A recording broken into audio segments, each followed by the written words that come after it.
This man, Tom Brady, whether anybody wants to admit it, whether anybody even thinks to admit it, Tom Brady is going to be looked at, in my opinion, as the sole man to save the NFL in the 2021 NFL season. Now, how can Tom Brady be the savior of the NFL? He's 43 years old. He beat the cover boy that was going to be the next big face for the NFL franchise. Yes, Tom Brady won his seventh Super Bowl last night. Yes, the Tampa Bay Buccaneers have finally gotten back to being an NFL royalty after a long hiatus. And yes, Patrick Mahomes ended up losing last night, but really the people that won last night were not really the Tampa Bay Buccaneers. The teams that won last night were every other 30 NFL teams that were not a part of the Super Bowl last night. Up till last night, I think every single team in the NFL would have traded for Patrick Mahomes.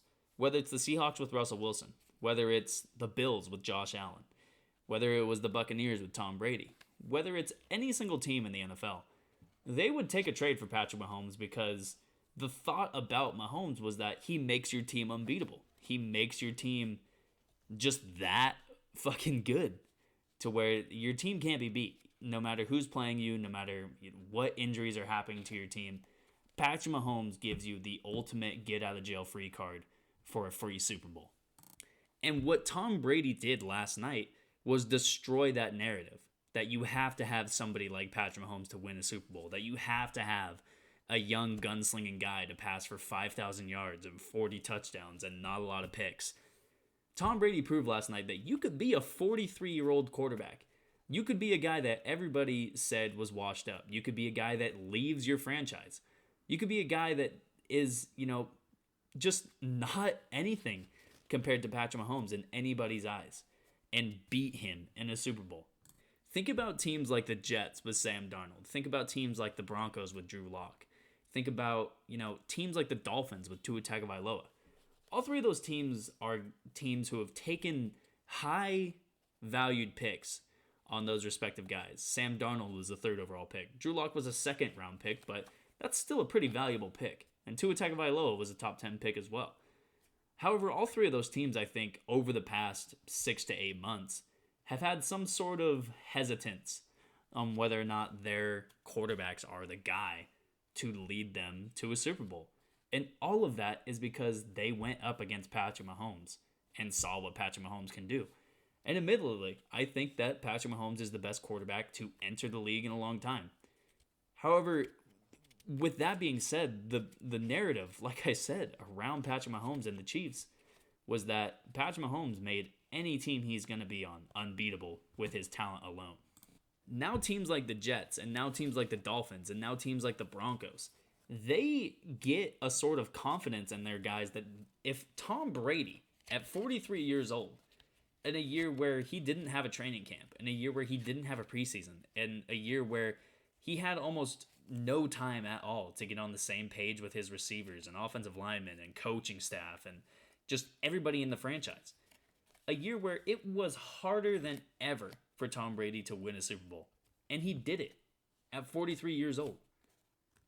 That has to give every single franchise confidence in their given guy. It has to give the Jets a little bit more confidence in Sam Darnold. It has to give the Dolphins more confidence in Tua.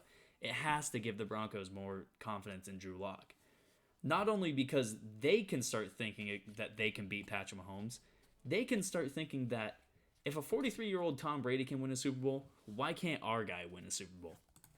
This also gives a lot more confidence to teams like the Jacksonville Jaguars and New York Jets to actually fall in love with a quarterback that they want to be the franchise cornerstone of their franchise. Whether the player ends up being the best player at his position or not shouldn't matter.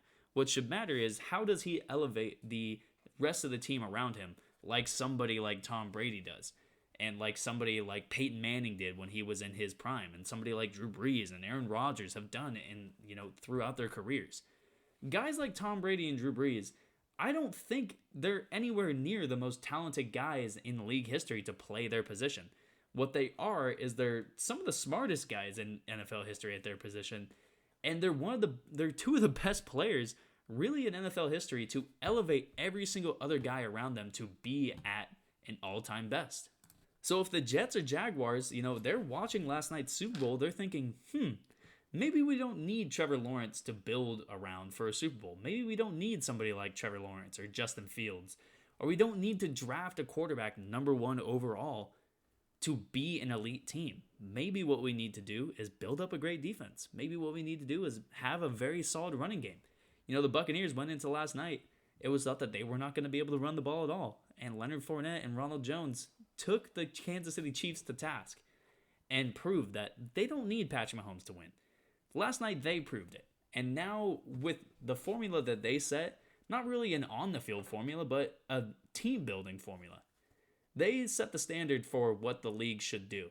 And that's build a team around a lot of guys that you love and build a team that together can just elevate each other every single given day. With all of that being said, that's going to be the video from me. I hope you all enjoyed it. If you did, make sure you leave a like. If you didn't, make sure you leave a dislike. Any feedback from you all at this point is much appreciated. If you are new here, make sure you hit subscribe. If you're one of my returning subscribers, I appreciate you a lot, and I'll see you in the next video. Peace.